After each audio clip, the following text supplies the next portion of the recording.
24 जनवरी को भारत रत्न कर्पूरी ठाकुर जी की 101वीं वर्षगांठ है, जिसको मनाने के लिए तेजस्वी जी पटना से चलकर आ रहे हैं और मधुबनी जिला के समस्त कार्यकर्ता इस कार्यक्रम को सफल बनाने में लगे हुए हैं और बहुत अधिक संख्या में जनता भी वहां पहुंचने का काम करेगी और हम सब मिलकर भारत रत्न कर्पूरी ठाकुर जी की 101वीं वर्षगांठ मनाएंगे और उन्हें याद करेंगे।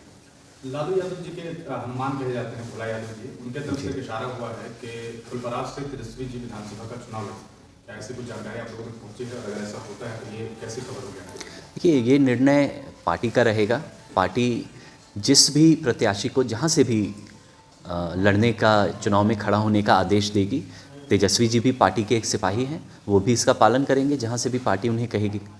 देखिए, मैं पिछले 3 सालों से युवा राष्ट्रीय जनता दल से जुड़ा हूँ, युवा राष्ट्रीय जनता दल का प्रदेश महासचिव हूँ और इसी हैसियत से, इसी जिम्मेदारी से मैं गांव-गांव लोगों के बीच जाता हूँ। अपने पार्टी का, अपने नेता का जो पैगाम है और जो उपलब्धियाँ हैं वो मैं लोगों तक लेके जाने का काम करता हूँ और ये निर्णय पार्टी का, पार्टी के बड़े नेताओं का रहेगा कि वो किस विधानसभा से किस प्रत्याशी पे भरोसा जताते हैं। हमारा काम है ज़मीन पर पार्टी को, गठबंधन को मजबूत करना, वो काम हम बखूबी कर रहे हैं। बिहार में, हमारे समाज में युवाओं में प्रतिभा की कोई कमी नहीं है। अगर कहीं मुझे कमी दिख रही है तो सही इंफ्रास्ट्रक्चर की, सही मौके की, जो हम अपने युवाओं को शायद नहीं दे पा रहे हैं। तो मेरा फोकस होगा, सबसे पहली चीज़, जो सबसे बेसिक चीज़ है वो है एजुकेशन।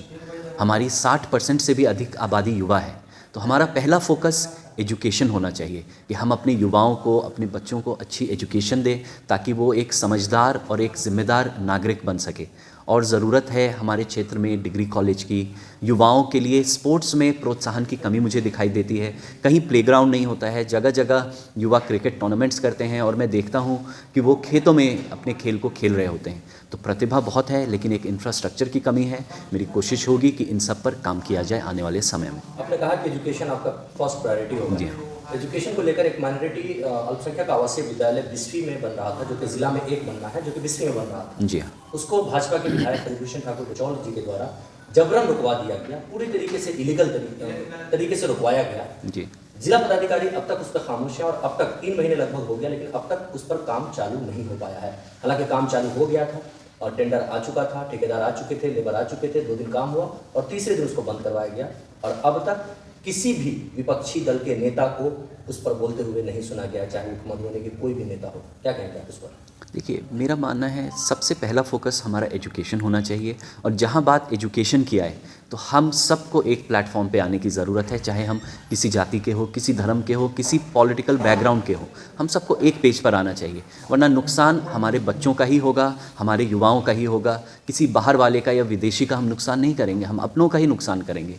तो जहाँ बात एजुकेशन की हो, हम सबको मिलजुल कर एक कदम मिलाकर आगे बढ़ने की ज़रूरत है और ये एक माइंडसेट हमें रेडी करने की ज़रूरत है। अंत में क्या, आने वाले दिनों में गणतंत्र दिवस आने वाला, रिपब्लिक डे, क्या मैसेज देंगे अपने क्षेत्र के लोगों को? जी, सबसे पहले आपके चैनल के माध्यम से आपके सभी श्रोताओं को मेरी तरफ से गणतंत्र दिवस की बहुत बहुत शुभकामनाएं। यही दिन था जब हमारा संविधान देश में लागू हुआ और यही संविधान है जो हमें, आपको बोलने का अधिकार, जीने का अधिकार, जो आज़ादी हम महसूस करते हैं अपने देश में, अपने घरों में, वो इसी संविधान ने हमें गारंटी दिया है। तो इस दिन को हम सबको मिलजुल कर मनाना चाहिए और यही एक ऐसा त्यौहार है जिसमें हिंदू, मुस्लिम, सिख, ईसाई, चाहे किसी जाति के हों, किसी धर्म के हों, किसी पॉलिटिकल बैकग्राउंड के हो, सब लोग मिलजुल कर इसे मनाते हैं।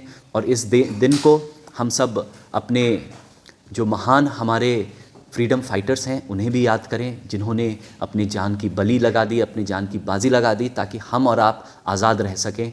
तो इस दिन को हम सब मिलजुल कर मनाएं और एक बार फिर से आपके सभी श्रोताओं को, 20वीं विधानसभा के समस्त वासियों को गणतंत्र दिवस की बहुत बहुत शुभकामनाएं।